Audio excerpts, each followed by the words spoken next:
जिन्होंने इस देश के लिए खून बहाया, उनके बाप का हिंदुस्तान है, उस गरीब मुस्लिम कारीगर के बाप का हिंदुस्तान है। और जो ये कहते हैं कि आगरे का लाल किला किसके बाप ने बनवाया, आगरे का किला किसके बाप ने बनवाया, दिल्ली का किला किसके बाप ने बनवाया, हैदराबाद का चार मीनार किसके बाप ने बनवाया, उसके बाप का ये हिंदुस्तान नहीं। नया मुल्ला प्याज ज्यादा खाता है, परंतु यहाँ तो जो गैर मुल्ला प्याज बहुत खा रहा था, और इतना खा रहा था कि आंसू निकल रहे थे गरीब मुसलमान के भी और देश के भी। तब तू कैसा मुसलमान है जो जिंदा बाप को पानी के लिए तरसा रहा है? तुझसे तो आखिरी 100 बार उन हिंदुओं को है जो पितृपक्ष में मरे हुए बाप को भी पानी देते हैं। इन जरूरतमंद मुसलमानों की लड़ाई के लिए मैं कह सकता हूँ कि ये गरीब मुसलमानों के दिल की कसक और कट्टरपंथी वोट के ठेकेदारों के मन की ठसक के बीच में हमारी सरकार ने उस कसक का साथ दिया है। उस अनारकली को कैद से छुड़ाने के लिए सलीम का एक हिंदू साथी दुर्जन सिंह भी आया था। किसी सदन के एक सदस्य यहाँ विराजमान है, वो उस समय महाराणा सांगा का उल्लेख कर दिए। मैं ईमानदारी से कहता हूँ एक इंडियन सोर्स में इसका उल्लेख नहीं है, सारे के सारे फॉरेनर और लुटेरों के सोर्स में उल्लेख है। ये बड़ी सिंपल सी बात है जो अभी माननीय नड्डा जी ने भी कहा। दुनिया के तमाम मुस्लिम देश बता दिए, इस्लाम की धर्म स्थली सऊदी अरब, सबसे बड़ा मुस्लिम देश इंडोनेशिया, जहां खलीफत रही वहां टर्की, और जहां ISIS का इलाका वहां इराक और सीरिया, वहां कहीं भी कुछ भी नहीं है ऐसा। फिर भी हमारे यहां क्यों है कैसा? तो मैं कहना चाहूंगा सभापति महोदय, एक हिंदी में कहावत होती है, नया मुल्ला प्याज ज्यादा खाता है, परंतु यहां तो जो गैर मुल्ला प्याज बहुत खा रहा था, और इतना खा रहा था कि आंसू निकल रहे थे गरीब मुसलमान के भी और देश के भी। इसलिए मैं कहना चाहता हूं सभापति महोदय, अगर छोड़ दीजिए भारत की बात करिए, तो क्या ऐसी कोई शक्ति सिखों के पास है, ईसाइयों के पास है, यहूदियों के पास है, पारसियों के पास है? नहीं है। छोड़ दीजिए, इस्लाम के अंदर आइए। अगर इतना भाईचारा है तो ये सुन्नी वक्फ बोर्ड और शिया वक्फ बोर्ड अलग क्यों है मेरे भाई? जमीन पे एक दूसरे पे एतबार नहीं है, सिर्फ सियासत के लिए साथ में आने की बात है। ये भी जरा सोचने की बात है। और जो अकलियतों में भी अकलियत है, आगा खानी है, बाकी है, जो बोहरा है, उनकी तो कोई गिनती नहीं है। हमारी सरकार ने पहली बार मुस्लिम समाज के अंदर भी ईमानदारी से सबको समान प्रतिनिधित्व देते हुए एक नई सुबह के नए वक्फ का आगाज किया है। इसके लिए मैं सरकार को बधाई देना चाहता हूं। और सिर्फ ऐसा ही नहीं है, मुस्लिम समाज के अनेक लोग इस प्रकार के नियमों से बहुत प्रभावित हुए और बहुत प्रताड़ित हुए, जिसके अनेक उदाहरण बहुत लोगों ने बताए होंगे। मोहम्मडन एजुकेशन सोसाइटी कोल्हापुर का केस है, ईदगाह मैदान हुबली का केस है, जिसको सुप्रीम कोर्ट ने साफ साफ उसको हुबली धारवाड़ म्युनिसिपल कॉर्पोरेशन को वापस कर दिया। अनीसा अयासा वर्सेस तमिलनाडु वक्फ बोर्ड का केस है, तेलंगाना स्टेट वर्सेस मोहम्मद मुजफ्फर का केस है, हिमाचल प्रदेश वक्फ बोर्ड वर्सेस ख्वाजा खलीलुल्लाह का केस है, और सभापति महोदय ताजमहल पर भी दावा कर दिया गया। अब तो मैं पूछना चाहता हूं, और सुप्रीम कोर्ट ने अपने जजमेंट में कहा कि भाई शाहजहां के जमाने का लिखा फरमान लेके आइए, तब हम मानेंगे कि इस पे कोई दावा है या नहीं। आप सोचिए कि अगर ये वक्त का कानून इसी ढंग से चला होता तो क्या होता। अभी हमारे जॉन ब्रिटास जी और मनोज झा जी ने बहुत सारी बातें बोली थी। एक प्यास की बात बोली थी, उन्होंने उड़ीसा के ग्राहम स्टोन्स का जिक्र किया था, तो उसमें तो कांग्रेस की सरकार CBI की इंक्वायरी नहीं कर पाई थी। मगर जब ताजमहल का उल्लेख आता है सभापति महोदय, तो एक प्यास मुझे याद आ जाती है। जब शाहजहां जेल में था और दूर से उस ताजमहल को देखता था और उसे सिर्फ एक सुराही पानी मिलता था, और उसने औरंगजेब से कहा एक सुराही पानी और भिजवा दो, तो जानते उसने मना कर दिया। तो दुखी होकर शाहजहां ने फारसी में लिखा, ए पिसर तू अजब मुसलमानी, जे पिदरे जिंदा आप तरसानी, आफरीन हिंदुआन सदबार, जे देहंद पिदरावा मुर्दा देवम आप। मतलब तू कैसा मुसलमान है जो जिंदा बाप को पानी के लिए तरसा रहा है? तुझसे तो आफरीन 100 बार उन हिंदुओं को है जो पितृपक्ष में मरे हुए बाप को भी पानी देते हैं। और सभापति महोदय, मैं बताना चाहता हूं कि ये हमने ईमानदारी से मुस्लिम समाज के कल्याण के लिए बात की है, क्योंकि एक तरफ खड़ा हुआ है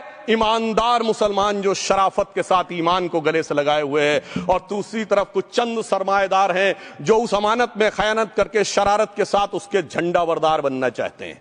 तो ये मुकाबला किसके बीच में है? ये शराफत अली और शरारत खान के बीच में मुकाबला है। हमारी सरकार शराफत अली के साथ खड़ी है, हमारी गरीब मुस्लिम के साथ खड़ी है। ये गरीबों गुर्बत वाले गुर्बत अली और सरमाएदारे वाले गाजी खान के बीच का इलाका है।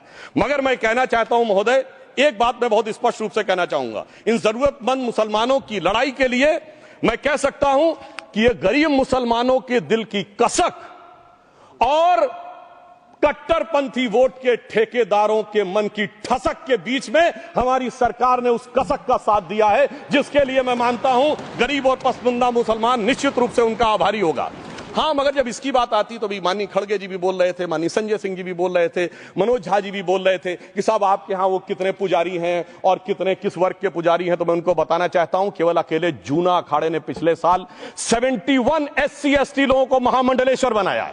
अरे आपको हमारे सदन में बैठे हुए बाल योगी उमेश नाथ जी नहीं दिखते? वैसे तो कहा जाता है जात ना पूछो साधु की, मगर मैं बताना चाहता हूं विश्व हिंदू परिषद के 50,000 से अधिक पुजारी ट्राइबल्स में जो शेड्यूल कास्ट है जो काम कर रहे हैं। मगर मैं हद अदब से पूछना चाहता हूं, बताइए मुल्ला, मौलवी, मुफ्ती, मुकर्रम, बारी, हाफिज में से कितने पसमंदा हैं? उसमें कितने जुलाहा, अंसारी, घोसी, बताइए मिरासी कितने हैं? बाकी छोड़िए, पसंदला बोर्ड में है क्या? अरे वक्फ बोर्ड में है क्या? इसीलिए मैं कहता हूं खुद मियां फजीहत, दूसरों को नसीहत। अगर ईमानदारी से बात करनी है तो उस पर आगे। मगर मैं एक बात और कहना चाहूंगा कि हमारी जो सरकार ने नाम दिया है, इसको उम्मीद नाम दिया है, और यह उम्मीद है किसके लिए? उस ईमानदार मुसलमान के लिए और देश के हर खासो आम के लिए यह उम्मीद है। मगर सभापति महोदय, कुछ लोग वो हैं जो उम्मा का ख्वाब पाले हुए थे। उम्मा शायद हमारे बहुत से लोग समझते हो ना समझते हो, पूरी एक एंटायर जो इस्लामिक खलीफत और राज होता है उसको उम्मा कहते हैं। उम्मीद वालों को तो उम्मीद की नई रोशनी दिख रही है, उम्मा वालों की उम्मीद पे पानी फिर रहा है।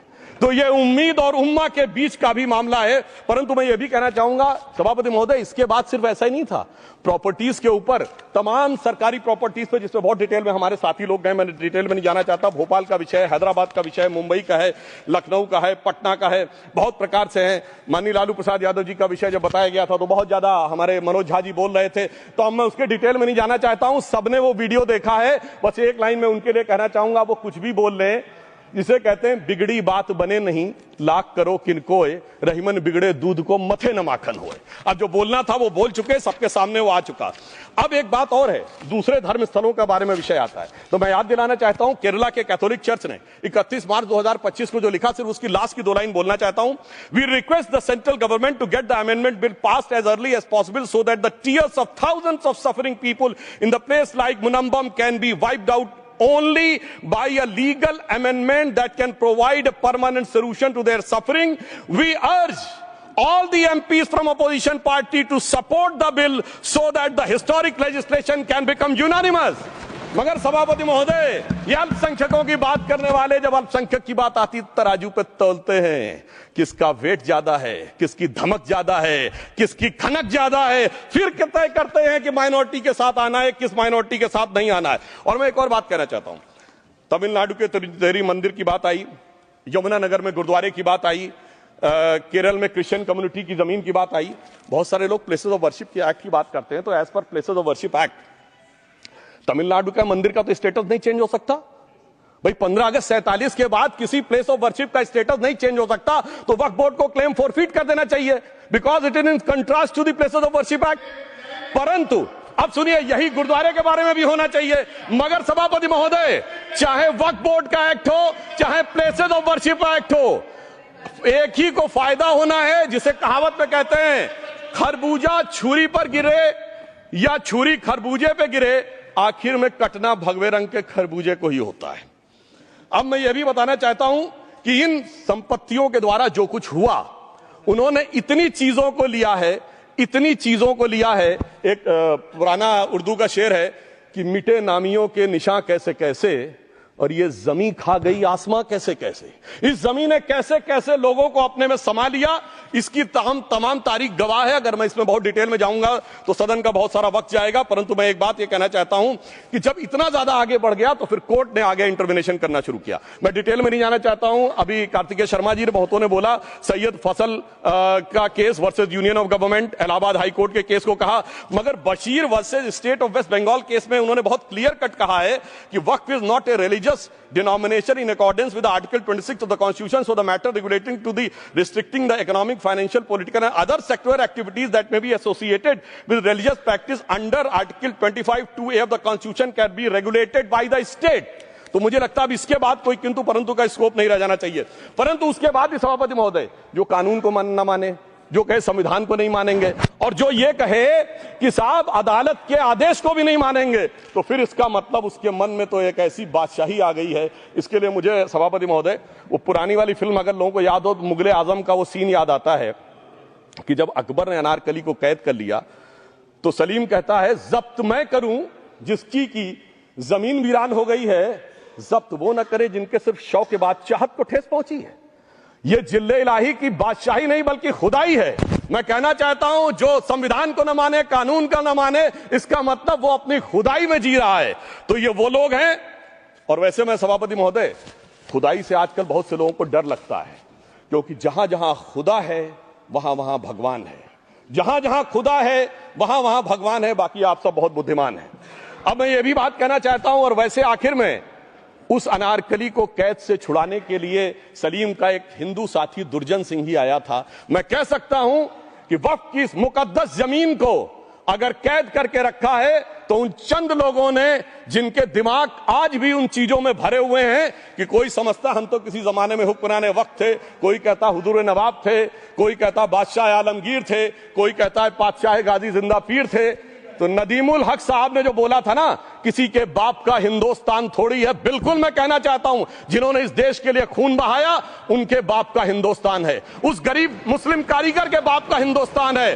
पर जो ये कहते हैं कि आगरे का लाल किला किसके बाप ने बनवाया, आगरे का किला किसके बाप ने बनवाया, दिल्ली का किला किसके बाप ने बनवाया, हैदराबाद का चार मीनार किसके बाप ने बनवाया, उसके बाप का यह हिंदुस्तान नहीं है।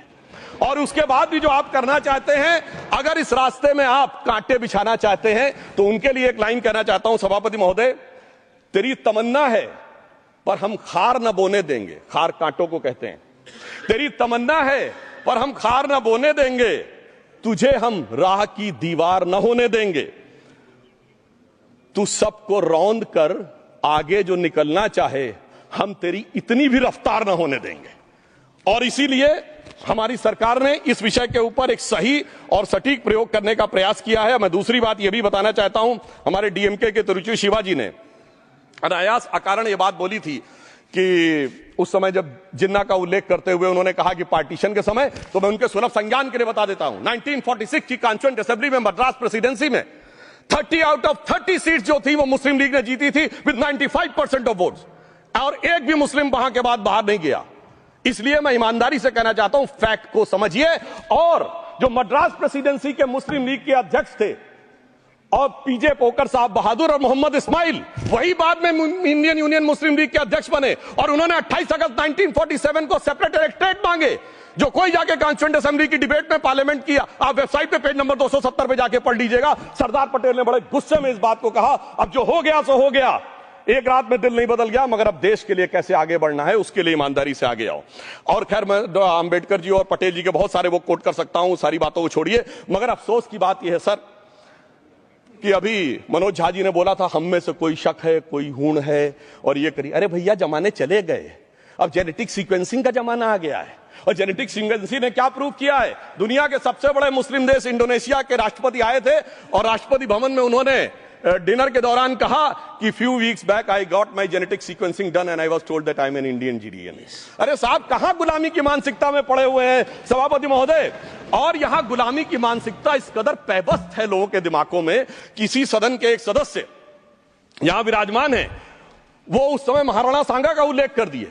मैं ईमानदारी से कहता हूं, एक भी इंडियन सोर्स में इसका उल्लेख नहीं है, सारे के सारे फॉरेनर्स और लुटेरों के सोर्स में उल्लेख है। इसीलिए मैं कहता हूं, ये गुलामी के जिन्होंने गुलाम बनाया उनके सोर्सेस पे यकीन न करिए। और वैसे थोड़ा सा आउट ऑफ कॉन्टेक्स्ट हो तो ये भी बोल दूं, हमारे सदन के बहुत सदस्यों को नहीं पता होगा, अलेक्जेंडर के आक्रमण का किसी भारतीय सोर्स में कोई उल्लेख नहीं है, पोरस नाम के किसी राजा का उल्लेख नहीं है, सिर्फ और सिर्फ ग्रीक में है। इसलिए गुलामी की मानसिकता से बाहर निकलिए, तब इन चीजों को आप सही ढंग से समझने में सफल होंगे।